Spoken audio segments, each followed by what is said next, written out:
dette, je ne vois pas pourquoi on doit être satisfait pour une dette. Et quel est le résultat également? Qu'est-ce qu'on a, qu'est-ce qu'ils ont reçu en fait comme accord? Qu'est-ce qu'on a exigé? Qu'est-ce qu'on a exigé au Congo-Brazzaville pour que Sassou Nguesso puisse avoir cet accord? Quelles sont les conditions? Et par rapport au montant, aux chiffres que nous avons vus circuler sur le net partout, on a bien vu dans les médias que c'est dérisoire. Dérisoire par rapport à la dette du Congo qui est faramineuse, dérisoire par rapport aux besoins de l'État congolais, c'est-à-dire les besoins à tous les niveaux, hein. Donc besoins par rapport aux dépenses du pays. Donc, je ne vois pas pourquoi on va être content ou faire la fête pour si peu. Parce que pour moi, c'est pas grand-chose hein, quand on voit l'argent qui a été engagé pour la municipalisation accélérée, par exemple, d'un département. On va en reparler. Nous sommes sur le principe de la satisfaction. Saneli Tamba. Vous voyez que le PCT a bataillé et affilié pendant 2 ans pour trouver cet accord. Voilà, est-ce que c'est un motif de satisfaction pour celui qui sort de chez le bailleur de fonds? Et vous savez, quand vous connaissez le personnage, enfin le clan, ceux qui justement ont appauvri le Congo-Brazzaville, hein, ça ne peut être qu'une satisfaction pour eux parce qu'ils ont besoin d'argent. Ils n'ont pas besoin d'argent pour, pour, euh, pour le peuple congolais. C'est leur argent parce qu'ils ont pris ce pays en otage et aujourd'hui, ce pays-là n'avait même pas besoin d'une aide quelconque du FMI. Nous avons des moyens de nous en sortir sans nous endetter. Et tout simplement, ces personnages ont choisi la facilité. Cet argent leur appartient et quand ils sont en manque d'argent, et bien sûr, ils savent où aller chercher cet argent. Et donc, le FMI, je pense que de la même manière que le FMI prête à ce gouvernement, qui était un gouvernement, mais alors, c'est fait pour personne. C'est un gouvernement qui a toujours mal géré. Donc, c'est plus à propos le FMI ne devrait même pas prêter une certaine somme d'argent, quelle que soit la somme d'argent, à ce pouvoir. Mais cette session, oui, mais parce qu'effectivement, ils vont s'en mettre encore plein les poches. Mais ça ne sera surtout pas pour le Congo. Quand on prend l'exemple du Ghana, qui, eux, n'ont pas besoin du FMI, qui aujourd'hui produisent, mais alors énormément. Voilà, vous voyez ce décalage. Voilà. Et, voilà. Docteur Matsaka Roland, est-ce que vous croyez que ce n'est pas tout normal pour ce gouvernement, finalement, de crier victoire? Sur le principe, oui, ça fait, comme vous avez dit, 2 ans qu'ils bataillent pour avoir quelque chose. Ça fait 2 ans qu'ils luttent, ça fait beaucoup de meetings et beaucoup de rencontres et à la fin, ils ont pu avoir quelque chose. Sur le principe, oui. Maintenant, dans le fond, est-ce que c'est consistant? Est-ce que c'est utile? Est-ce qu'on devait en arriver là? Ça, je pense que c'est un autre débat, mais sur le principe, oui, quand vous menez des démarches, même quand vous allez dans une banque parce que vous voulez construire une maison, mais vous voulez lancer un business et qu'en fin de compte, la banque vous accorde de l'argent, c'est bien. Maintenant, est-ce que c'est à la hauteur de ce qu'ils attendaient ou bien ça va résoudre tous les problèmes qu'on essaie de mettre sur les FMI? Je ne pense pas. Voilà, Alphonsine, je reviens donc sur ce que tu évoquais. Je voudrais savoir si, au-delà de cet accord, il n'y a pas autre chose qui suscite cette frénésie du côté du pouvoir. Est-ce que pour eux, ce n'est pas plutôt une victoire politique? Ben justement, ils prennent ça comme une victoire, hein. Je pense que c'est par rapport à ce mouvement de résistance qu'il y a eu, surtout du côté de la diaspora, parce que la diaspora a bataillé très dur pour que justement le FMI ne puisse pas accorder encore une autre dette, hein. Donc c'est pour eux, bon, ils pensent que c'est une bataille, c'est une victoire politique, hein. Je pense que c'est surtout ça qui a fait qu'ils puissent sabler du champagne. Pour eux, ils pensent qu'ils ont gagné la bataille. Bah, mais enfin, moi, je pense qu'ils n'ont rien gagné et on en parlera, je pense, hein. Alors Saneli, qu'est-ce que ça cache justement en termes de victoire politique? Vous voyez là quelques ruse du pouvoir? Dans quel sens voulez-vous interpréter cela? Une ruse du pouvoir, pour moi, comme l'a dit Alphonsine, je crois que c'est un bras de fer qui s'est quand même installé entre le pouvoir de Brazzaville et aussi l'opposition dans nos représentants. Mais aujourd'hui, pour eux, ça paraît comme une victoire parce que nous avons contesté cette aide, en fait. Et finalement, le fait qu'ils aient obtenu l'aide, cette aide-là, pour eux, bon, ils ont gagné quelque chose. Alors, pourquoi vous avez contesté cette aide-là? C'est justement cela. Et nous contestons cette aide parce que ça n'a pas lieu d'être, parce qu'aujourd'hui, le Congo, le Congo, il y avait déjà eu une aide dans ce sens, mais qu'est-ce qu'ils en ont fait? On voit bien que le Congo se porte mal. Et ces mêmes personnes qui demandent de l'aide ont détourné les deniers publics quand même. Donc, s'il y avait besoin, si c'était vraiment pour reconstruire ce pays-là, eh ben, ils ont tous les fonds nécessaires. Hein. Donc, nous sommes quand même un pays producteur de pétrole. En plus, nous avons quand même on a autant de matières premières. Enfin, on ne sommes pas un pays si pauvre que ça. Ce sont des gouvernants actuels qui l'appauvrissent. Donc, pour moi, je dis tout simplement que le FMI n'avait pas à prêter cet argent au pouvoir de Brazzaville. Et même, de toute manière, on sait très bien que le FMI, s'il en fait, ils ont personnellement leurs intérêts personnels également. Ce n'est pas pour les beaux yeux de Sassou Nguesso, parce que quand on donne de l'argent, on retourne, eux, attendre quelque chose. C'est du donnant-donnant. Donc, nous, on s'appauvrit de temps en plus pour rien du tout, parce que qu'est-ce qu'ils vont faire? Voilà, Alphonsine, le professeur Matuaka Alphonsine faisait remarquer que le Congo n'avait peut-être pas besoin de ça. Parce que les montants faramineux utilisés, notamment dans la construction des ouvrages et autres, quand on voit les projets de la Chine, sont des montants largement élevés, donc plus que le montant dont on nous parle de plus de 260 quelques milliards de CFA, professeur. Ah non, je pense que nous devons faire la part des choses. Il y a l'argent que nous estimons que le Congo est supposé avoir parce que c'est un pays riche qui a des ressources naturelles et qui a du pétrole, et l'argent que nous avons concrètement sous la main. Et pour ce que nous avons concrètement, nous n'avons plus rien. En fait, nous constatons simplement que s'il y a de l'argent, en fait, ça peut-être passe pas dans les circuits traditionnels pour pouvoir créer de l'emploi, pouvoir construire des écoles, construire des hôpitaux, construire ce qu'il faut construire. Donc, officiellement, quand le Congo va demander de l'argent au FMI, c'est pour pouvoir investir et faire fonctionner l'État, faire fonctionner toutes ces infrastructures. Bon, maintenant, nous aussi, nous devons être conscients de ce qui se passe dans la réalité. Je parle particulièrement pour nous qui sommes ici aux États-Unis. Nous savons que le FMI, la Banque mondiale, toutes les institutions internationales, ce n'est pas des enfants de cœur. Ils ne vous prêtent pas de l'argent parce que, bon, vous êtes comme le cousin de la famille qui n'a pas pu finir l'école et qui a du mal à rejoindre les deux au bout du mois, et on vous donne de l'argent pour que vous puissiez vous en sortir. Non, eux donnent de l'argent parce qu'ils comptent faire du profit. Et la plupart du temps, si les négociations s'éternisent et prennent du temps, parce qu'ils prennent la peine de savoir quels sont les atouts économiques que vous avez ou bien quelles sont les ressources naturelles que vous avez qui peuvent récupérer en cas où vous êtes incapable de rembourser la dette. Ça ne se dit peut-être pas publiquement, mais dans le fond, le gouvernement doit mettre sur la table certaines choses qu'eux peuvent récupérer au cas où on ne restitue pas leur argent, ou bien qui viendra accompagner de l'argent qu'on va restituer. Donc, pour terminer, je disais que nous qui sommes ici aux États-Unis, nous voyons cela. Quand tu vas faire un prêt en banque, même pour acheter une voiture, on te demande quel est ton salaire, quels sont les biens que tu as, quelles sont les maisons que tu as, quels sont ceci. Est-ce que tu as des biens immobiliers? Pourquoi la banque te demande tout ça? Parce qu'ils savent que si tu es incapable de payer, ils viendront saisir ces biens-là. Et donc, tous ces gens-là, ce n'est pas des enfants de cœur. Ils sont là, non pas seulement pour aider, mais pour faire du profit.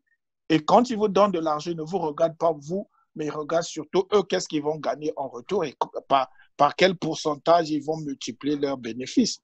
Donc, si dans le Congo, malgré notre mauvaise gestion, ils ont en tête peut-être que d'autres choses qu'ils vont récupérer en place, ils devraient être conscients de cela. Mais Alphonsine, il y a quelque chose à redire sur ce que vient d'affirmer M. Matuaka. Le paradoxe, c'est que c'est vrai qu'on ne prête qu'aux riches, mais dans le cas du Congo, on constate dans le même temps qu'ils ont tout bradé, ils n'avaient plus rien. D'où vient-il que cette confiance-là revienne au niveau du FMI? Vous ne voyez pas qu'il y a là quelque chose de flou? Qu'est-ce qui a finalement motivé la signature de cet accord?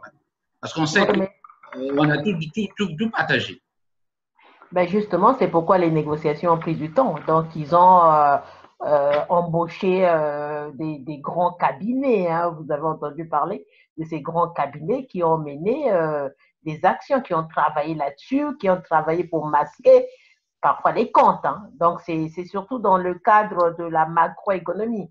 Alors, du coup, nous, quand on parle de l'argent caché, de détournement de fonds, voilà, les détournements de fonds dans un pays, finalement, ça relève de la compétence de la souveraineté judiciaire du pays. Donc, c'était à nous, c'est à la justice congolaise de poursuivre les dirigeants qui ont détourné les fonds, pas au FMI. Donc, ce n'est pas le rôle du FMI de faire ça. Donc, c'est ça aussi, c'est pourquoi, malgré nos courriers envoyés au FMI pour démontrer que l'argent a été détourné, qu'on a quand même donné quelque chose, même si ça a pesé. Hein.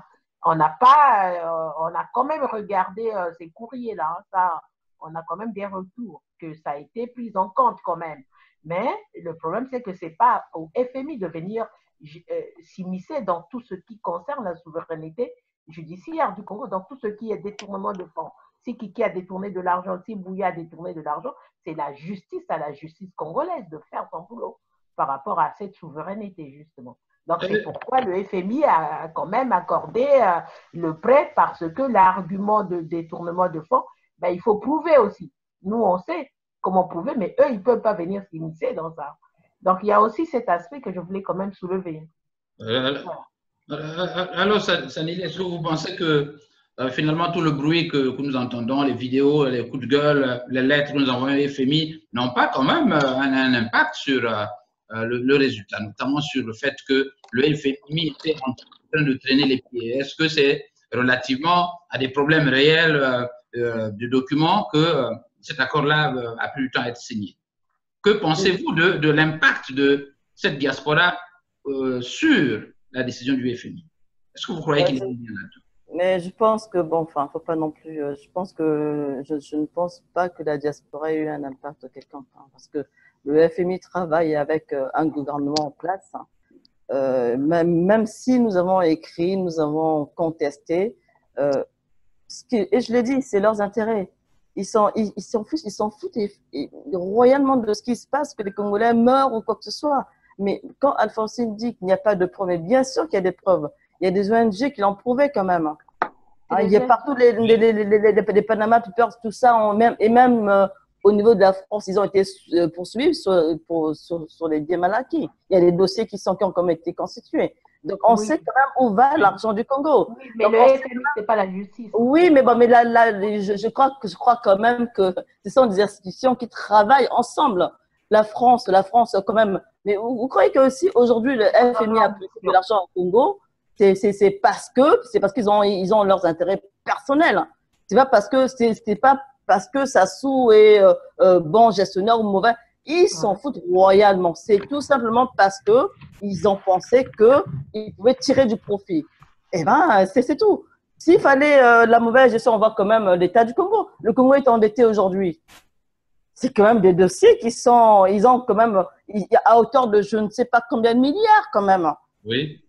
Il y a quand même un problème. Ils ne peuvent pas prêter. C'est comme si, bon, toi, comme tu achètes une maison, tu n'arrives pas à rembourser parce que tu t'es endetté sur 20 ans, même au bout de 2 ans, 3 ans, eh ben, tu ne payes pas, tu as des arriérés que tu n'as pas payé. Bon, voilà. Et tu vas encore aller demander un crédit.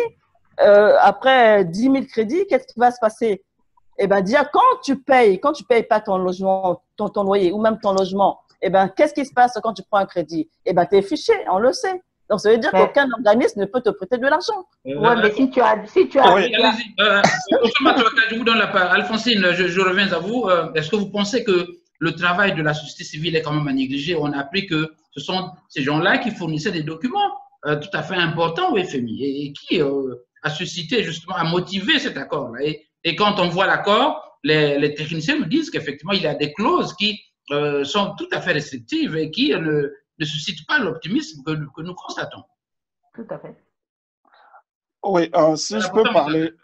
Oui, si je peux parler, le poids de la diaspora, malheureusement, tout à l'heure, avant que vous ne veniez, quand on attendait de commencer l'émission, j'ai causé avec mes soeurs pour savoir s'il y en a des Congolais qui s'intéressent et qui s'impliquent dans certaines activités en France ou dans certaines institutions. La diaspora n'a que la rue et peut-être quelques lettres et quelques points. Le poids est minime. Et quand vous avez affaire à ce genre de situation, c'est très difficile de vous faire entendre et qu'on vous écoute et qu'on prenne en considération ce que vous faites. On va peut-être regarder vos délances, on va peut-être tenir compte, mais ça va permettre beaucoup plus à celui qui prête l'argent de pouvoir mettre des canevas pour pouvoir récupérer plus. Nous savons, par exemple, je prends toujours le cas pour nous qui sommes ici aux États-Unis. Quand vous n'avez pas assez, quand vous êtes un client à risque, on vous prête avec un taux d'intérêt élevé, on met beaucoup de conditions là-dessus. Et je pense peut-être que c'est ça qui a fait qu'il y a eu beaucoup de conditions et le montant était minime par rapport à ce qu'on espérait. Mais dans le fond, généralement, notre diaspora, premièrement, nous ne sommes pas unis. Parce qu'au moment où les gens écrivent pour dire, bon, ne donnez pas l'argent ici, donnez l'argent là-bas, ceux-là passent à la télé, passent sur les réseaux sociaux pour crier, mais ceux qui aussi peut-être dans le silence écrivent pour expliquer, pour dire que nous sommes la diaspora, nous sommes ceci, donnez l'argent parce qu'on a besoin de cet argent-là. Nous savons que notre diaspora, la plupart du temps, parle par plusieurs voix et tout le monde est leader, tout le monde est chef et on parle dans toutes les directions. Donc, ce que vous voyez publiquement, pour ceux qui veulent s'afficher, se faire un nom, il y a aussi des gens qui sont silencieux, mais qui peuvent faire exactement le même travail et parfois saper ce que vous êtes en train de faire. Donc, simplement dire que la diaspora a parlé, qu'on vient s'afficher sur les réseaux sociaux ne suffit pas. Il faut être à l'intérieur de ces organisations-là. Il faut avoir d'autres moyens de mobilisation. Et même encore, le minimum qu'on peut demander à notre diaspora, c'est d'être unis. Parce que souvent, il y a des fois, on parle d'une même voix, quand il s'agit de protester, de contrer, mais parfois même quand il faut s'unir, parfois c'est pour faire des suggestions, des propositions, on reviendra peut-être sur la question du dialogue. Donc non, le poids de la diaspora, je ne pense pas qu'elle pèse vraiment la diaspora, mais que le FMI ait pris en compte certaines considérations, je crois que c'est visible à travers ce que le gouvernement congolais a obtenu. Mais nous, en tant que diaspora, et pour ceux qui sont vraiment des militants, surtout pour la cause politique, vous devez vraiment repartir à vos ardoises et mieux réfléchir pour comment faire des actions. Sinon, le bruit sur Facebook ne suffit pas. J'en ai terminé. Voilà, merci, M. Matouaka. Alphonsine, alors nous avons, l'accord a été signé, vous l'avez lu, vous avez trouvé des postes dessus. Alors, concrètement, programme échelonné sur 3 ans, qu'est-ce que le Congo en tire? Ça, c'est la première question. La deuxième, les acteurs dont on parle et qui ont été à l'origine de ce désordre-là sont toujours là. Est-ce que vous croyez qu'il y a là des signes rassurants que cet accord-là va être exécuté comme on le souhaite? Alors, en fait, on revient, je ne sais pas si vous vous rappelez du PAS entre 85 et 1985 et 87. En fait, on revient sur ce point de départ. Le problème, c'est que c'est pire qu'en entre 85 et 87 par rapport à la dette. Hein. Donc, la dette est devenue vraiment, c'est énorme. Hein. C'est énorme la dette qu'on a aujourd'hui hein, par rapport aux années 85. Donc déjà, si pendant ces années-là, entre 85 et 87, il y a eu un plan d'ajustement structurel, comme on le disait, ben, c'est à peu près la même chose hein, qui est exigée aujourd'hui au Congo-Brazzaville. Et pourtant, on leur a accordé pas grand-chose. Hein. Donc déjà, moi, quand on parle de victoire politique, moi, je ne vois pas qu'il y a une victoire politique. Il n'y a pas de victoire politique. Pourquoi aussi, hein. Il n'y a pas de victoire politique. Pourquoi? Parce que, quand un pays perd une partie de sa souveraineté financière, c'est énorme. Ça veut dire aujourd'hui, Sassou a perdu la main sur une partie de l'économie du Congo. C'est énorme, c'est énorme. C'est un grand coup. Donc, que les gens disent que c'est une victoire pour Sassou Nguesso et une victoire politique, moi, c'est pas ma lecture. Pour moi, c'est une fissure de sa politique. C'est vraiment une fissure que nous devons utiliser. C'est une faille. Voilà. Est-ce que ce n'est pas pour eux, Alphonsine, un moyen de se faire une certaine stabilité parce qu'il y a des fourmis tout autour et ils sont agacés? Est-ce que cet accord ne va pas mettre en confiance ceux qui les observent comme les considèrent de mal gérer le pays, donc ils croient se donner du tout pour refaire les choses, non? Oui, mais le montant, c'est dérisoire déjà. Mais est-ce qu'au-delà du montant, le fait que le FMI viendra s'installer, je crois, à Brazzaville pour suivre ses écritures comptables ne va pas rassurer? C'est justement là, c'est là que nous avons notre rôle à jouer. C'est là, c'est ça, là. C'est là qu'on ne peut pas dire que c'est une victoire politique, justement. Non, c'est une victoire politique. J'explique par rapport à ce que moi je vois comme vision. Parce que le montant, il est dérisoire. Donc, le montant ne répond pas à ce qu'il faut pour le Congo-Brazzaville. C'est largement, mais largement, comme on a dit, c'est du pipi de chat. C'est largement, oui, mais on l'a dit, c'est largement insuffisant. Donc, qu'est-ce qui va se passer? Allez-y. Alors, pour moi, je pense que parler de victoire est une grosse erreur parce qu'on ne peut pas aujourd'hui s'endetter alors qu'on est un pays avec plein de capacités. Nous avons quand même les moyens de nous en sortir sans une aide, aucune aide. Alors, la victoire politique demain pour ce pouvoir-là, en tout cas pour les Congolais, ça serait qu'on fasse comme le Ghana. Mais franchement, on ne peut pas aujourd'hui, mais prenons ce courage-là parce que aujourd'hui, ce gouvernement, on sait très bien ce qu'ils vont faire de cet argent. C'est pas déjà politiquement parlant. Je ne peux pas personnellement, c'est un gouvernement que je conteste. Ils ont mal géré le pays. Alors, c'est pas le peu qu'ils ont obtenu. Ce qu'ils ont sur leur compte en banque dépasse ce qu'ils ont obtenu aujourd'hui. Mais il y a un moment donné, il faut réfléchir. Qu'est-ce qu'ils vont en faire? Pour moi, ce n'est pas une victoire. Déjà, quand on s'endette encore plus et plus pour un pouvoir, c'est une honte. On a des capacités. Si on n'est pas capable de travailler, de développer ce Congo sans toujours recourir à l'aide de quoi que ce soit, le FMI, c'est quoi? Ils sont là pour nous appauvrir. Ils sont là pour prendre nos... Non, mais il faut qu'on arrête. Hein. Il faut qu'on arrête. Donc, moi, personnellement, ça me semble bien à la politique qu'eux mènent. C'est toujours aller demander, quémander pour ne rien en faire. Alors, nous ne voulons plus de ce système. Demain, il faudrait que le Congo fasse comme le Ghana, qu'on n'ait plus recours aux aides du FMI ou quoi que ce soit. Parce qu'on est suffisamment riche, on a suffisamment de matières premières pour nous en sortir. Non, on n'est pas riche, on a les matières premières. Oui, mais c'est une richesse que nous pouvons exploiter. C'est cela, justement. Lorsque vous avez des matières premières, vous avez les intelligences. Il y a des Congolais qui sont quand même pas bêtes.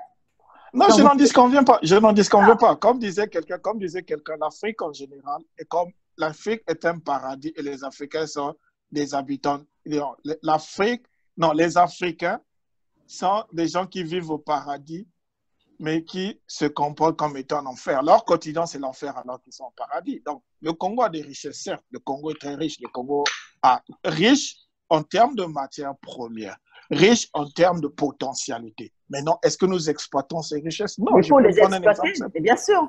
Il faut les exploiter. Qu'est-ce que nous attendons pour les exploiter? Thomas Sankara l'a fait. Aujourd'hui, le Ghana, ils les exploitent bien. À un moment donné, il faut seulement qu'on arrête.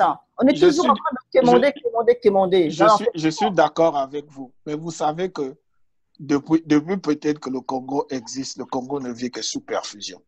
Et donc, si je disais tout à l'heure que c'est une victoire politique, parce que le Congo ressemble à un malade qui a alité et dont le médecin vient de mettre une perfusion. On ne sait pas s'il va sortir de là vivant, mais on sait au moins que la perfusion pour quelqu'un qui a alité, qui a eu n'importe quelle maladie qui nécessite une perfusion, c'est déjà un signe que les choses semblent, on semble prendre en charge le Congo.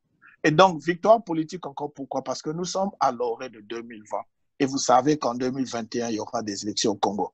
Quel que soit le candidat que le PCT va présenter, je suis presque certain que ce sera le président en place.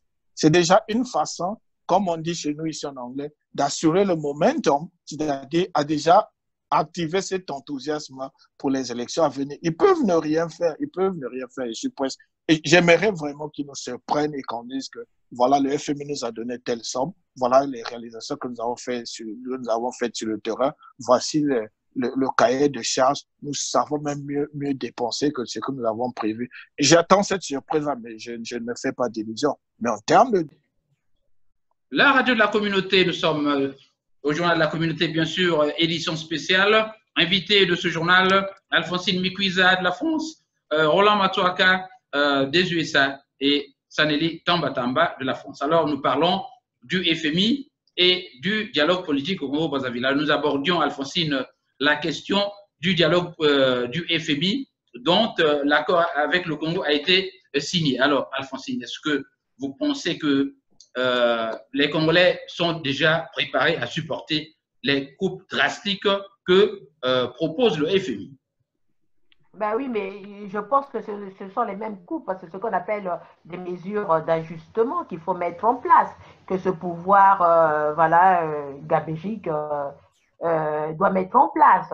C'est-à-dire, jamais le FMI n'a donné un prêt sans qu'il y ait des exigences. Donc, ces exigences, c'est forcément les compressions des dépenses. Donc, les compressions des dépenses de l'État suppose qu'on va forcément toucher à la fonction publique, hein, qui est le grand employeur, comme on dit, au Congo-Brazzaville. Donc, qu'est-ce qui va se passer? Est-ce qu'on doit baisser les salaires? Est-ce qu'on va licencier certains fonctionnaires?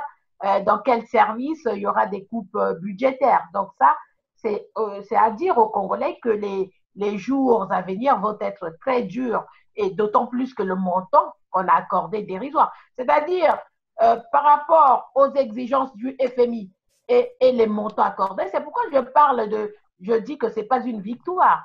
Parce que par rapport à ce qui a été accordé et l'exigence du FMI de s'immiscer justement dans la gestion des comptes du Congo-Brazzaville, vous voyez bien que ce n'est pas une victoire politique, c'est une défaite politique. Pourquoi? Parce qu'on perd la main.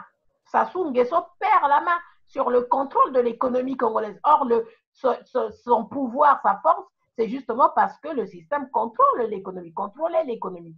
Donc déjà, le montant qu'on a accordé est dérisoire. Donc, je ne sais pas dans quel projet, dans quel secteur ils vont mettre cet argent. Ça pose un problème. Pour améliorer justement les ressources de l'État, comment ils vont faire avec, vous pensez qu'on peut investir pour créer des entreprises par rapport à ce montant-là? Vous pensez qu'on peut créer de l'emploi pour qu'il y ait la croissance avec ce montant-là? C'est pas possible. C'est pas grand-chose, ça, hein, pour relancer l'économie. C'est pas possible. Alors, les entreprises de l'État, hein, peut-être qu'on pouvait jouer là-dessus, que l'État se désengage dans les entreprises publiques, mais l'État congolais s'est déjà énormément désengagé dans les entreprises publiques. Alors, je ne sais pas si vous avez suivi, comme moi, il y a quelques semaines, le professeur Obenga Saneli, qui, avec Denain, parlait du FMI. Il dit, montrez-moi X pays que le FMI a développé, montrez-moi X pays que la Banque mondiale a développé. Alors, non, il y en a qui ont bénéficié de l'aide du FMI, qui ont pu s'en sortir. Hein. Il y en a en Amérique latine. Et vous pensez que dans le cas du Congo, la chose ne se ferait pas? Ben, la chose ne se ferait pas parce que, un, le montant dérisoire, deux, la gouvernance, deux, il n'y a pas de transparence, deux, le montant qu'on a donné sera noyé, en fait. Qu'est-ce qu'on va bien faire avec les 200 combien de milliards de francs CFA? C'est combien on a dit? C'est la bagatelle de 250 milliards de francs CFA. Alors, le budget du Congo, c'est combien? C'est 2000 milliards. Et tout en sachant que tout le temps, on revient sur ce budget. Tout le temps, il y a des révisions. Il y a des révisions budgétaires tout le temps. Donc, vous voyez bien que si vous avez dans un pays un budget de 2000 milliards et qu'on vous accorde 224 millions de francs CFA, c'est pas franchement qu'est-ce que vous pouvez bien faire avec. Vous ne pouvez pas là, par rapport aux mesures, à la réduction des dépenses.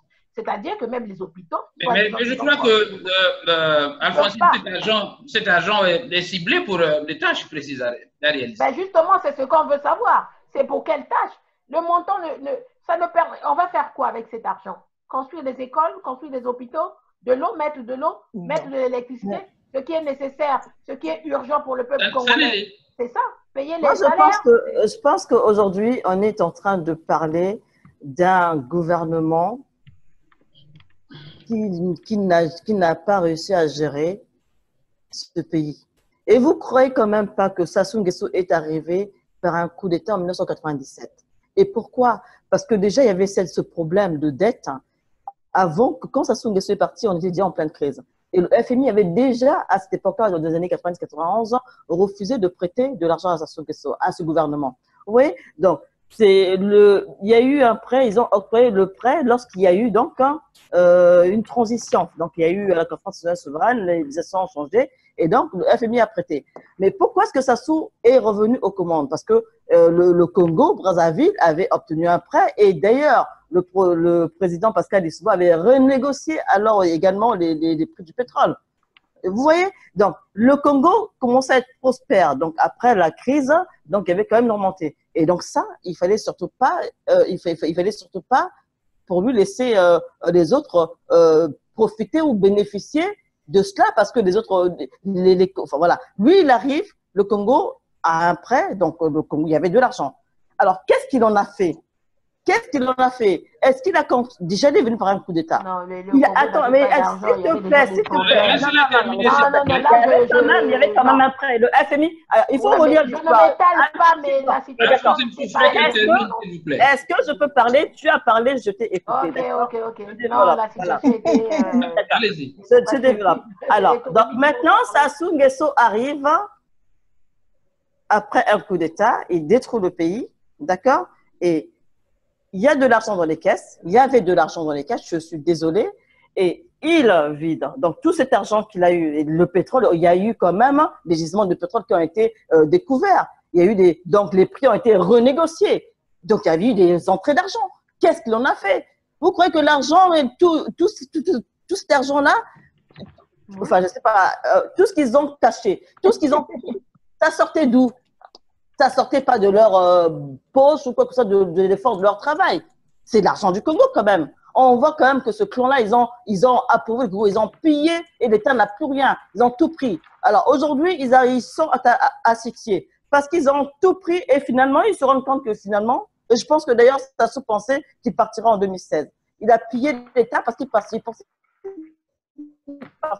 en 2007. Mais bon, malheureusement pour lui, heureusement pour lui, je ne sais pas, il a encore fait un coup d'État électoral, il est resté là. Et les caisses sont vides. Qu'est-ce qu'il faut faire? Il rapatrie l'argent qu'il a volé, lui et son clan. Comment faire pour travailler? Eh ben non, on va à nouveau voir le FMI parce qu'on ne veut pas, surtout pas récupérer tout l'argent qu'ils ont pillé. Alors, et ça servira à quoi cet argent-là? Le FMI prête de l'argent, même si c'est minime. Il faut voir, moi je pense qu'aujourd'hui, les Congolais, nous devons grandir. Parce que l'argent que le FMI peut prêter autant d'argent à ce pouvoir, ça ne résoudra pas le problème du Congo-Brazzaville. Parce que s'ils n'ont pas réussi à construire l'État du Congo aujourd'hui, on peut même pas en discuter. Vous croyez que c'est vrai que le peu d'argent qu'ils ont reçu, qu'ils vont reconstruire le Congo, alors qu'ils en ont eux-mêmes déjà pillé autant? Donc, arrêtons avec le FMI. Moi, je pense que... Alors, professeur Matouaka, nous avons là deux problèmes qu'on évoque. Le premier, c'est celui de trust, la confiance. Est-ce que pour ceux qui, en quelque sorte, ont récidivé, c'est-à-dire que depuis 2010, vous connaissez l'histoire avec le FMI, les injonctions du FMI n'avaient jamais été respectées, suivies à la lettre. Pensez-vous qu'aujourd'hui, en 2019, que ce gouvernement, avec les mêmes, soit en mesure de suivre ces injonctions? Deuxième problème, le climat social. Donc, quand le gouvernement va commencer à appliquer ces mesures, pensez-vous qu'effectivement, ce gouvernement va s'asseoir? Est-ce qu'il va supporter cette pression sociale qui couvre, du fait même de ces mesures drastiques? Oui, généralement, quand le FMI prête de l'argent, ils vont au-delà du gouvernement, ils voient le Congo comme un État en général. Donc, même si un prochain président vient, c'est sûr que ces choses-là vont s'appliquer à lui. Donc, ils ne s'arrêtent pas seulement au gouvernement. Eux, ils voient leurs intérêts et souvent, c'est des intérêts même à long terme. Donc, en termes de ce qu'ils ont fait, c'est stratégique pour eux et cela a un sens. Maintenant, les mesures draconiennes, ça c'est normal parce que comme on dit souvent, la main qui donne est au-dessus de celle qui reçoit. Ils ont donné, ils avaient des prérogatives, ils ont décidé ce qu'ils vont faire et c'est au gouvernement de suivre. Maintenant, est-ce que le gouvernement, à la lumière de ce qu'ils ont fait dans le passé, va pouvoir accomplir ce qu'ils ont promis accomplir? Je ne le pense pas, mais j'attends d'être surpris agréablement. Mais sinon, s'il faut se baser sur le passé, et moi étant statisticien, les statistiques ont prouvé que pendant des années, ils n'ont pu rien faire. Je ne suis pas sûr qu'ils vont pouvoir le faire. Maintenant, est-ce qu'un miracle est possible? Il est toujours possible. parce qu'on ne sait pas quel est son plan, quel est le plan du gouvernement actuel, quels sont leurs objectifs. Je disais tantôt qu'il y avait 2021 qui s'approchait à grande allure. Peut-être qu'ils vont faire des choses dans ce sens-là. On attend que de voir. C'est difficile pour moi de faire des projections. Mais si je me base sur le passé, non, je dirais non. Puisque dans le passé, ils ont eu mieux que ça, dans des conditions qui étaient plus abordables, plus faciles et plus propices pour eux de faire des grandes choses. Ils n'ont pas pu le faire. Que ce soit avec l'argent du FMI, que ce soit avec l'argent qui est venu même des caisses propres du Congo. Ils n'ont pas pu le faire et ça m'étonnerait qu'ils fassent quelque chose de sérieux. Mais les miracles sont parfois possibles. Donc, j'attends le miracle. En fait, je pense que c'est cette forme de gestion qu'ils ont hein, du jour le jour, en fait. Voilà, quelle est finalement, nous allons faire une transition, Alphonsine. Voilà, du jour quelle le est jour. La gestion que vous proposez justement qui soit la voie royale pour refaire l'état de droit, refaire l'orthodoxie financière? Vous êtes l'opposition, vous pensez, peut-être la société civile, j'allais dire, que vous êtes plutôt les meilleurs. Quelle est pour vous la voie royale qui vous permette de refaire le Congo, il faut tout remettre à plat. Il faut tout remettre à plat et s'attaquer, commencer par s'attaquer à la corruption. Donc, il y a plusieurs mesures qui peuvent être mises en place, mais à condition que le système, qu'il y ait une gouvernance transparente. Tant que vous n'aurez pas une gouvernance transparente et que les comptes publics ne sont pas bien gérés, que pouvez-vous faire?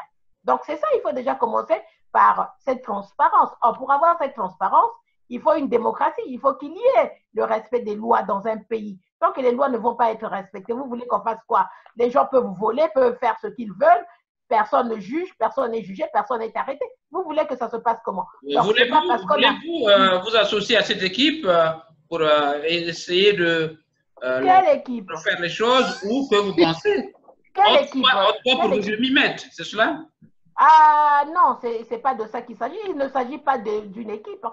Il s'agit de tout le système parce que la corruption au Congo-Brazzaville, c'est à tous les niveaux. Hein. Il faut entendre même pour aller prendre un petit papier à la mairie, il faut corrompre. C'est à tous les niveaux, c'est-à-dire il faut faire tomber la tête pour que la base suive. C'est-à-dire c'est la refondation complète du Congo-Brazzaville, c'est-à-dire remettre à plat les choses pour que la loi soit respectée. Quand la loi sera respectée, qu'on fera respecter la loi, c'est à ce moment-là que les choses vont avancer. C'est-à-dire la corruption, il faut l'attaquer.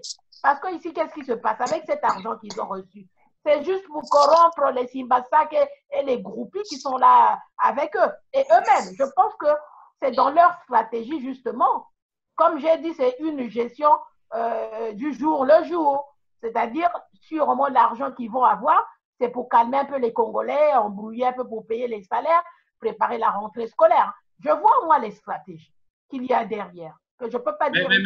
Voilà. Il y a quand même dans la diaspora des initiatives. Nous avons vu l'autre jour Saneli et d'autres frères se rendre chez Adada, déposer un courrier. Je crois que c'est le monde en parler. Quelle est ta réaction sur ces tentatives de solution, dont l'esquisse de conférence nationale sollicitée par ce groupe conduit par, je crois, monsieur le pasteur ou révérend Maoungu? Alors, moi, je vais dire ceci. Je respecte les démarches des uns et des autres. Hein. Du moment où ça ne nuit pas à l'action collective, moi, je respecte ce que les gens font si c'est dans le sens d'aller aider le Congo. Mais c'est pas moi, je n'adhère pas à cette démarche. Ça, c'est clair. Et j'ai mes raisons pourquoi je ne peux pas adhérer à un dialogue parce qu'on le voit partout aujourd'hui. Le chemin est montré, tous les États, tous les peuples sont en train de virer leurs dictateurs. Ils ne vont plus dans les dialogues, ils ne vont plus dans les conférences internationales. C'est fini ça. Il faut innover. Il faut innover, il faut utiliser des nouvelles méthodes comme les autres font. Il y a des nouvelles méthodes aujourd'hui qu'on utilise, la non-violence. Vous avez vu en Algérie, les gens manifestaient, on n'a pas cassé. Et le gars a finalement cédé. Il y a des nouvelles méthodes qu'on ne peut pas non plus, parce que nous sommes dans des stratégies, nous sommes engagés ici, nous sommes engagés pour le Congo, il y a des choses qu'on ne peut pas dire ici devant tout le monde. Mais il y a des démarches qui sont là, que les autres font, que les Congolais doivent suivre. Ça ne veut pas dire qu'on va sortir les gens pour qu'on leur tire dessus. En Algérie, on a bien vu, ils sont sortis, ils n'ont rien cassé, on n'a pas tiré. Enfin, du moins, il n'y a pas eu de carnage. Hein. Je n'ai pas vu de carnage, des tonnes de gens tombés qu'on leur tire dessus. Donc, ça, c'est selon ce que l'opposition prévoit d'organiser. C'est ça aussi. C'est ce que vous voulez faire. Mais faire un dialogue, vous allez faire un dialogue avec Sassou. Vous avez quel rapport? On va donner la parole à Sassou. Professeur, allez-y. Avant que la sœur Sanéline s'explique sur l'opportunité de donner cette lettre-là. Non, je pense que nous faisons toujours cette erreur-là en tant que Congolais, de vouloir comparer avec d'autres nations. Et comparaison n'est pas raison. Si les Algériens ne sont pas morts en masse quand ils protestaient parce que le gouvernement, évidemment, avait décidé de ne pas tirer aux armes à feu aux populations. Nous voyons au Cameroun, à côté de chez nous, où pour une élection, les gens sont en train d'aller en prison en masse et à d'autres qu'on tire à balles réelles.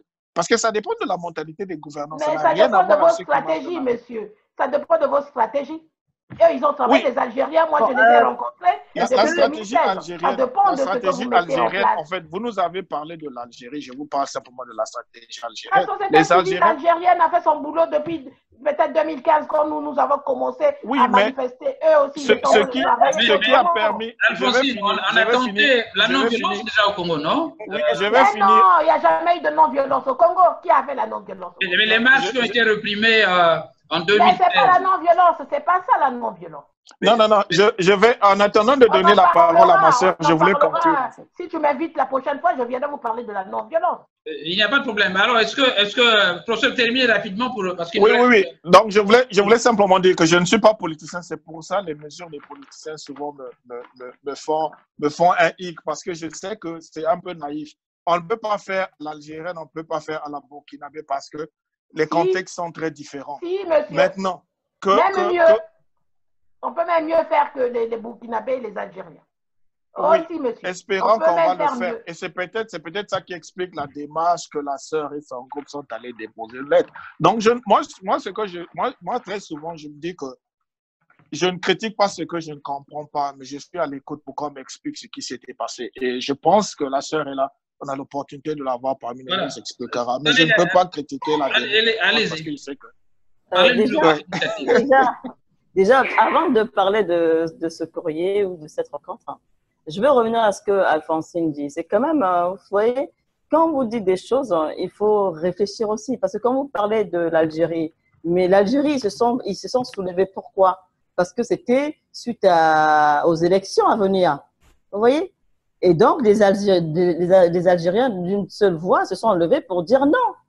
Ils se sont levés pour manifester leur mécontentement. Ils ont dit non, nous ne voulons pas qu'ils se présentent. C'est terminé. C'est ça qui les a motivés. Mais nous l'avons fait, nous, en 2015, en 2016 quand même. Non, une révolution. Attends. Alphonsine, non. Alphonsine, s'il te plaît, sans passion. Vous savez, le problème du Congo, c'est un problème quand même assez grave. Nous avons quand même des parents qui souffrent au Congo. Donc, il faut quand même que nous fassions excessivement attention. Ce n'est pas une question de passion ou quoi que ce soit. Nous essayons d'avoir des initiatives. Ils ne sont pas contre les initiatives des uns des autres. Alors, quand on parle de soulèvement populaire que les Algériens sont sortis, mais bien sûr, ils étaient motivés par une chose commune. Ils sont sortis. Mais il y a eu des morts aussi. Au Congo, nous l'avons fait, il y a eu des morts, et même beaucoup de morts. D'accord? Bon, aujourd'hui, on parle de dialogue. Mais d'accord, nous parlons de dialogue. Moi, j'ai toujours été pour faire table rase. Pour moi, je ne reconnais pas le pouvoir de Sassou Nguesso. Parce que c'est un pouvoir, depuis 1997, c'est un pouvoir illégitime. Mais pourquoi tu vas dialoguer? Qui a violé. Attends, mais écoute, soyons sérieux. Qui a violé la Constitution de 1992. D'accord? Donc, il vient s'installer par les armes. Mais tout ce que nous avons fait jusqu'à présent, nous avons fait des marches dans Paris, nous avons inscrit aux institutions d'ici. Le FMI, la preuve, malgré nos courriers, malgré nos marches, ils ont prêté de l'argent à Sassou Nguesso. Donc, vous voyez, donc c'est là, ils sont guidés, les institutions sont guidées par leurs intérêts propres, nous le savons. Maintenant, aujourd'hui, Sassou Nguesso parle d'un dialogue. Vous voyez, il parle d'un dialogue. Ce qui nous a motivés, c'était le dialogue de Sassou Nguesso. Nous avons contesté. Nous disons tout simplement ceci. que Sassou Nguesso n'a pas à organiser un quelconque dialogue. Nous refusons. Mais attendez, mais écoute, Alphonse, c'est ça aussi. Vous voyez, c'est grave. Voilà. Donc, je m'explique. C'est ça. On n'est pas là en train de. C'est comme si moi j'étais l'adversaire. L'adversaire, c'est Sassou Nguesso, c'est pas moi. D'accord. Voilà. Donc, nous avons tout simplement pensé que il fallait contester le dialogue de Sassou Nguesso. Parce que déjà avant, en avril, au mois de mars, les représentants de l'ONU sont allés à Brazzaville rencontrer l'opposition, d'accord, autour de ce dialogue qui est en train de se tramer. Voilà. Donc, il y a encore d'opposition. Et l'opposition, cette fameuse opposition qui arrive ici pour des négociations quelconques. Et nous, les populations congolaises, le peuple est en dehors de ça quand même. Mais c'est quand même un problème du peuple. Et nous sommes ce peuple-là. Alors, nous disons non, ça ne doit pas se passer comme ça. Si Sassou Nguesso a un projet sur le dialogue, que Mbéry Martin était en train de... il est venu ici en France d'ailleurs pour essayer de coopter certains membres de la diaspora, nous avons dit non. Nous avons dit non, parce que nous ne voulons pas, c'est un dialogue et c'est nous qui allons l'exiger. Et nous ne voulons même pas l'appeler dialogue, parce qu'aujourd'hui, les dialogues, les Congolais n'y croient plus. Ce qui a fonctionné à un moment donné, c'était la conférence nationale souveraine. Les Congolais ont une mémoire. La conférence nationale souveraine a fait partir Sassou Nguesso. Donc, nous avons voulu tout simplement remotiver, donner de l'espoir aux Congolais. Vous savez, vous voulez un soulèvement populaire, mais il faut un motif. Vous croyez que vous allez claquer les doigts et le soulèvement populaire arrivera? Alors, dans quelle mesure, Saneli, dans quelle mesure votre initiative a les chances d'aboutir? Est-ce que je peux... Saneli, je voudrais répondre à ma question. Dans quelle mesure vous estimez que votre démarche a les chances d'aboutir? En fait, mais justement, je m'explique. Alors, le but, je le redis, c'était justement de dire non au dialogue de Mbéry Martin de Sassou Nguesso. Donc, nous avons présenté un projet comme étant notre demande, disant que nous ne voulons pas, nous voulons aller à une conférence nationale souveraine bis, parce que nous voulons mettre les institutions à plat. Ils sont incapables, il y a une mauvaise gestion. Donc, mais pour cela, nous avons vu le cas de la conférence nationale souveraine. Pourquoi ne pas repartir? C'est dépassé. Oui, d'accord, ok, d'accord. Mais maintenant, si vous avez une autre solution, dites-le. Il y a de l'innovation aujourd'hui, ça se d'accord. Moi, j'ai une question. On va bientôt conclure. Maintenant, pour nous, écoutez, je n'ai pas fini. Maintenant, alors, l'idée, c'est de remobiliser les forces vives, d'accord, autour d'un point commun. Vous voyez, vous voulez un rapport de force. Et les gens disent, oui, mais Sassou Nguesso avait refusé celle de 91. Mais nous n'avons pas besoin, nous exigeons. Il faut absolument que nous créions ce rapport de force. C'est pas en nous tapant dessus, en doutant ou quoi que ce soit, que ça marchera, justement. Nous avons besoin de tout le monde. Il faut que les Congolais se l'imprègnent. Nous voulons que Sassou Nguesso parte. Et comment? Voilà, c'est tout. Nous voulons créer ces conditions-là. Donc, nous avons dit, nous exigeons. Donc, s'il y a dialogue, il y aura, ça ne sera pas le dialogue de Sassou Nguesso, ça sera donc une seconde conférence nationale. C'est tout. Et là. Alors, souffrez, professeur Matouaka, Alphonsine, ils sont en train de créer un rapport de force, ça y est, certainement dans les valises. Peut-être qu'ils n'ont pas besoin de dévoiler leur stratégie. Et vous, qu'est-ce que concrètement vous proposez en termes de non-violence et qui amène le gouvernement justement à accepter le principe d'un dialogue sincère et équilibré? La question, c'est à qui? À vous. Ah, à moi. Bon, alors, moi, le dialogue, je ne peux pas dialoguer avec un dictateur, déjà. Ça, c'est exclu.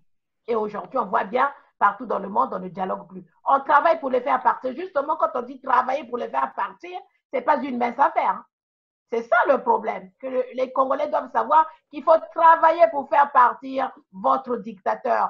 Travailler, et là, exactement, je rejoins mon frère Roland qui dit qu'il faut que les gens se retrouvent pour travailler, pour faire partir ce dictateur. Un peuple, ça se prépare. Mais donc, alors, vous voulez le préparer comment, ce peuple? Dites-moi. Comment voulez-vous le préparer? Si en parlant seulement, en discutant, il faut créer les conditions pour le préparer. Mais si vous parlez d'une conférence nationale souveraine, les Congolais ont quand même un souvenir. Vous croyez que les Congolais n'ont pas le souvenir de cette action qui a fait partir? Non, mais attendez. Vous voyez, mais Je pense qu'il va falloir, il faut vraiment que vous réfléchissiez. C'est pas la peine de venir ici. Alors, cherchez, trouvez des données si vous avez une solution. Alors, allez-y. Ah, mesdames, on avait bien commencé. Nous allons conclure. J'ai juste quelques questions. Les autres font aujourd'hui, au Soudan, les gens ont travaillé, au Burkina Faso, les gens ont travaillé. Et comment? J'ai juste quelques questions. Vous n'avez pas répondu à ma question. Oui, votre question, s'il vous plaît. Je voudrais que vous soyez méthodique pour nous montrer comment le principe de la non-violence va s'appliquer au Congo quand on sait que le régime il est surarmé, il est prêt toujours à broyer. L'exemple 2016 est vivace dans les esprits. Comment allez-vous faire pour faire entendre raison au régime qu'il accepte le principe de la non-violence? Mais justement, c'est toute une stratégie qui doit être mise en place. C'est pourquoi je rejoins Roland. Je dis qu'il faut bien que les Congolais se retrouvent pour mettre en place cette stratégie. Il y a une stratégie qui doit être mise en place pour mettre en place, justement pour appliquer la non-violence. La non-violence n'a jamais été appliquée au Congo-Brazzaville. Nous l'appliquons ici dans la diaspora. Quand on fait certaines démarches, on applique la non-violence. Quand on écrit au FMI, c'est la non-violence. Alors, sur le terrain au Congo, comment on peut utiliser justement, exploiter les méthodes non-violentes?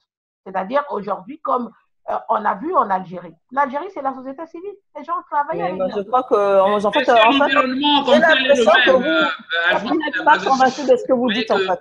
Les méthodes qu'on utilise en Occident vous ne dites rien, en fait. Je réponds. Si, je dis quelque chose. Est-ce que je peux dire quelque chose? La non-violence. Vous allez bientôt conclure, professeur. Il faut mobiliser le peuple congolais pour qu'il... Et comment? La non-violence. Mais la non-violence, c'est quoi la non-violence? Parce qu'une conférence nationale sur les violences? Mais ça ne... Moi, je ne comprends pas là. Mais dans le cas là. C'est pas un dialogue avec la sous-question. C'est à vous. Je vous remercie pour la parole. Donnons la parole à Roland. Je peux prendre la parole, s'il vous plaît? Préciser les choses. Je veux bien préciser. Vous aurez 2 minutes pour conclure. Je voulais vous faire partie. Je pense finalement que si je m'engage en politique, je serai un prêtre politicien parce que je me base sur la logique. Faites une lecture objective de la situation. Oui. Ma soeur qui va voir l'ambassadeur du Congo pour remettre une lettre et qui dit encore qu'il ne reconnaît pas le gouvernement du Congo, c'est déjà une contradiction. Parce que si vous donnez une lettre à un ambassadeur qui représente son président, c'est que de facto, vous reconnaissez le président. Donc, et ma soeur Alphonsine qui dit qu'elle ne veut pas dialoguer. Mais il faut bien, professeur Matouaka, un interlocuteur en face, non? Il faut des canaux. Oui, mais vous savez quand... attendez, sans vous couper, je vais tout simplement revenir dessus. Vous voyez, quand vous donnez un courrier, ou vous partez, même un ennemi, hein, quand vous voulez lui faire entendre quelque chose, vous voulez faire passer un message, nous avons fait passer un message. Nous avons voulu que ce monsieur reçoive ce message. Et donc, pour la voie légitime est laquelle? Non, je suis parfaitement d'accord avec vous. Alors, donc, vous avez un objectif. Mais attendez, voilà. Mais de facto, vous le reconnaissez. Mais non, vous savez, même quand un huissier vient chez vous, quoi que ce soit, nous sommes allés voir ce monsieur-là, monsieur Adada, donc l'ambassadeur, parce que déjà, nous avons voulu avoir une preuve, vous voyez. Quand vous exigez quelque chose, nous avons écrit à Sassou Nguesso lui disant que nous exigeons, nous ne voulons pas de son dialogue, nous voulons aller vers une conférence nationale souveraine. Alors, je suis d'accord. Mais je termine. Alors, qu'est-ce qui se passe? Nous l'avons écrit et nous avons été voir l'ambassadeur pour... Attendez, que je termine, s'il vous plaît. Nous sommes allés voir... Attendez que je termine. Donc, nous sommes allés voir l'ambassadeur juste pour avoir le visa de l'ambassade, faisant foi qu'ils ont bien réceptionné ce courrier. C'est ce qui nous a motivés. D'accord? Alors, avec ce visa de l'ambassade faisant foi, eh ben, nous, ça montre, pour les actions futures, ils ne pourront pas dire qu'ils ne le savaient pas. Nous avons une preuve qu'ils l'ont bien reçu. Maintenant, nous travaillons justement pour créer ce rapport de force, pour les confondre, dire que s'il y a un problème, eh ben, vous en assumerez les conséquences parce que vous étiez prévenus. Voilà. Alors, laissez l'autre terminer, M. Matouaka. Oui. Donc c'était concernant la sœur Chanel. La sœur Alphonsine aussi, sa démarche, en fait. Vous êtes en train de conclure, là, professeur. Oui, je suis en train de donner mon point de vue. Donc, la sœur Alphonsine aussi, sa démarche ne peut pas marcher parce que quand vous prenez le radicalisme, vous n'allez pas avec les moyens non violents. Parce que la non-violence voudrait que vous parlez avec celui qui est en face de vous. On a vu Martin Luther King ici. Il a parlé à ceux qui étaient en face de lui en prenant la non-violence. Donc, en fait, des deux côtés, vous prenez des démarches qui, à mon avis, ne vont pas aboutir si vous ne regardez pas vos positions. Parce que vous ne pouvez pas réunir la diaspora congolaise et aller mener des actions si au préalable, vous ne vous êtes pas entendu sur la démarche à suivre. Donc, que ce soit ceux qui sont partisans du dialogue, ce sont ceux qui veulent les jusqu'au boutistes, vous avez tous la même prérogative, c'est que vous reconnaissez le gouvernement qui est là, peu importe qu'il soit légitime ou illégal, ça, ce sont vos qualificatifs, mais vous les reconnaissez et vos démarches ne peuvent aboutir que de deux façons. Ceux qui prennent le dialogue doivent avoir avec eux au moins quelque chose pour pouvoir établir un rapport de force. Juste parce que vous criez, juste parce que vous leur parlez en face ne suffit pas. Et j'espère que la sœur Saneli a quelque chose qu'ils ont en réserve pour pouvoir balancer le rapport de force. Et ma sœur qui ne veut pas un mot avec, ne veut rien avoir, ça veut dire qu'il faut préparer d'autres moyens que la non-violence. Maintenant, moi je pense que le juste milieu... Nous allons terminer, allez-y, vous avez une minute. Une minute. Par la non-violence, on va créer le rapport de force par la non-violence. La non-violence ne vient pas avec un rapport de force. La non-violence, ça ne veut rien dire. Roland, nous allons finir, allez-y, une minute. Non, je laisse la sœur puisqu'elle apparemment elle a plus de choses à dire que moi. Je m'explique aussi, je peux m'expliquer au moins. Allez-y, une minute. Bon, je me situe. Non, alors, on établit un rapport de force avec la non-violence. Quand les Algériens sont sortis là, vous appelez ça quoi? C'est pas la non-violence. Non. Je reconnais que l'Algérie, le Burkina, le Soudan, c'est les forces internes qui ont fait partir le président. Ce n'est pas les gens qui créaient dans la rue. C'est l'armée algérienne qui a fait partir le président algérien. C'est l'armée burkinabé qui a fait partir le président burkinabé. C'est l'armée soudanaise qui a fait partir le président soudanais. Non, les civils n'ont rien. Ils peuvent aller dans la rue si... Alors, autrement, je vais arrêter l'émission. Allez-y, terminez. Martin Luther King, vous niez même l'action de Martin Luther King là, par rapport à ce que vous venez de dire. Ça veut dire que, oui, vous niez même les actions de Martin Luther King. Non, il a fini avec une balle dans la tête. Vous savez pourquoi?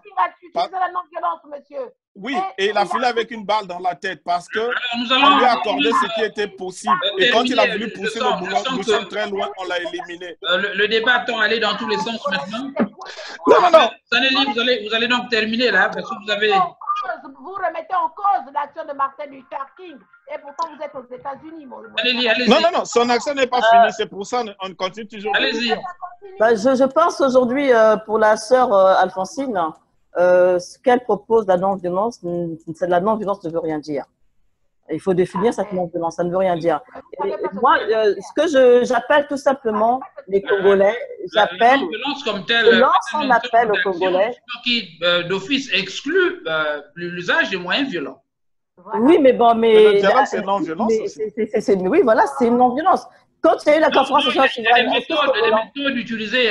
la conférence nationale souveraine de Congo-Brazzaville, est-ce qu'elle a été violente?